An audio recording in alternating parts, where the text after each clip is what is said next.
Hey guys, what's up? In this tutorial we're going to show you how you can flip the camera angle or orientation in your screen recordings in the Loom screen recording and meeting application. So let us get started.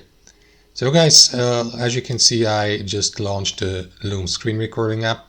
First of all, what you will need to do, guys, is navigate from the screenshot to the screen recording tab here.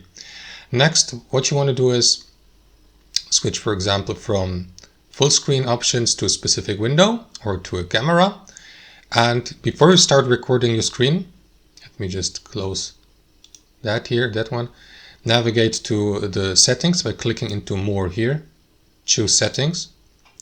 And what you want to do here, guys, is navigate to video and audio. From enhance or preferences, switch to video and audio, scroll down, and you will see the flip camera orientation settings here.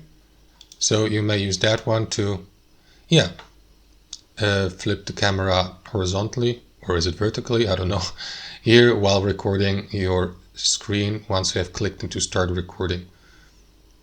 And that's it. Thanks for watching and have a wonderful day.